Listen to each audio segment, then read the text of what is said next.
long and slow deep breaths, inhaling fully, holding for a moment, then exhaling.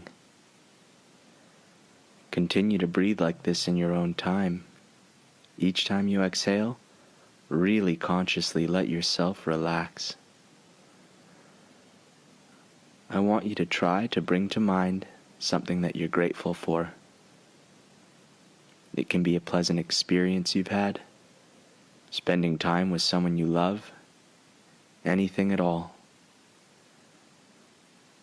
Once you have that memory in your mind, see if you can remember the details surrounding it. The colors, shapes, smells, sounds. How does it make you feel? Warmer? Does your heart beat faster? Do you feel happier, relaxed, or at ease? When you've identified your feeling of gratitude, take a few more long and slow deep breaths, and when you're ready, open your eyes. Well done.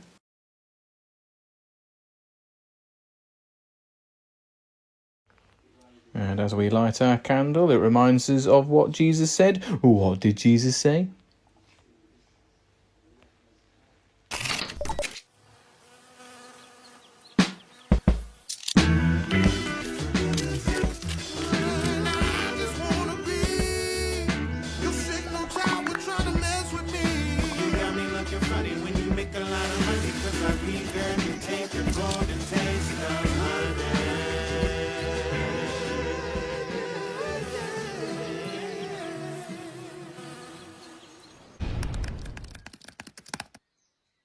All right, we're going to start collective worship with a bit of rock music.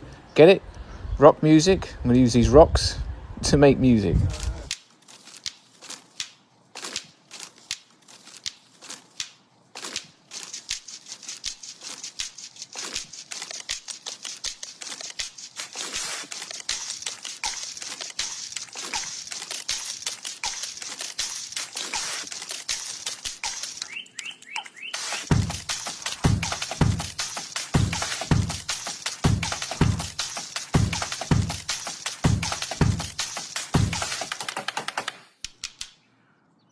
Good morning, everyone. This week, we're looking at awe and wonder.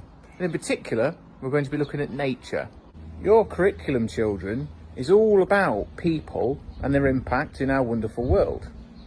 But people are not separate from nature. We're part of nature. Humans aren't one thing and nature another. When did we start separating ourselves like that? I found someone that can answer this question for us. Her name is Suzanne Simard, and I've asked her, when did we start thinking of ourselves as separate from nature? I'm Suzanne Simard. I teach forest ecology at the University of British Columbia, which is in Vancouver. As a forest ecologist, I've been watching forests my whole life. We have a long history of living in forests and other ecosystems, but about 2,000 years ago, our philosophies, especially European philosophies, have shifted to where we've started to view ourselves as quite separate and superior from nature. And that separation has had huge impacts on how we view and exploit forests and other kinds of ecosystems. And slowly over time, and really picking up in the last 150 years as our population has increased, we're seeing some pretty negative effects of that. As we change our forests and other ecosystems into other land uses, for example, urban development or agriculture or mining or oil and gas development, we're having ripple effects that affect global cycles. And this is directly caused by how we view ourselves as separate from nature. The trick is for us to figure out, what is a healthy relationship between us and the forest.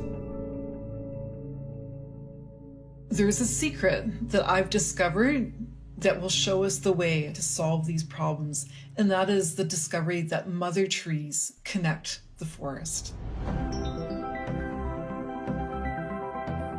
Mother trees are these old trees that connect the trees together in a forest, like a complex network. These old trees, old being like 100 or more years, sometimes they can be 5,000 years old, were the most highly connected to other trees through these fungal networks, these fungal highways of mycorrhizal fungi. They send micronutrients, they send water, and so this helps the forest grow more and better and makes a much more productive ecosystem. They actually subsidize seedlings with carbon and water and nutrients. They feed them basically. They collaborate. You know, they work with the trees and the fungi and the bacteria to create a diverse, healthy, productive forest. We never knew that the forest was completely connected below ground and that these mother trees were like the center. Mother trees can teach us so many things. We've evolved in these ecosystems as well. We're completely interdependent with our forests and the entire global ecosystem. For example, most of the water in the world actually originates in forests. In Canada, where I live, 80% of our fresh water comes from forests. So without forests, we wouldn't be here. Historically, Aboriginal cultures around the world lived with the land, dependent on, knew their place in the land. And as a result, resources were in abundance because they nurtured them, they cultivated them, they respected them. But we have, through our consumptive processes in combination with all of our fellow human beings, driven the place out of balance. Like mother trees, we've got to get back to balance with our biosphere. Humans have the potential to completely transform our environment in positive ways. We all think that humans are just negative forces, but we're not. We can have completely the opposite productive force as well.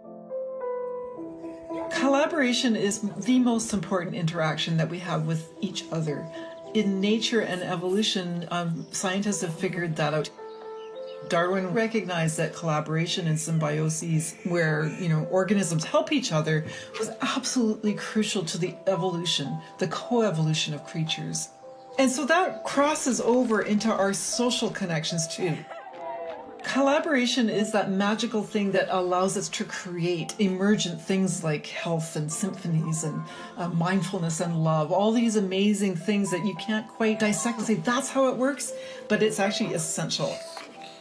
If we collaborate, work together, we can actually, build a society that is more productive, more diverse, more beautiful than ever.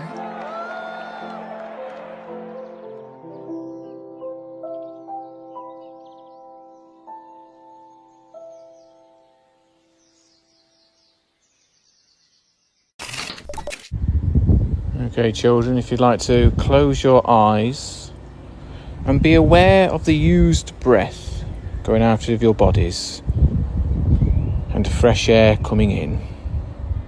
That's the gift that trees give us. Oxygen. If you'd like to join me with a prayer, it's Amen at the end. And if this prayer is not for you, then take this time to think how you can be one with nature. Dear God, thank you for trees. That's all. Thank you, thank you, thank you for trees. Amen. Well, that concludes our collective worship for today. Remember, work hard, be kind, look after yourselves. I'll see you around school.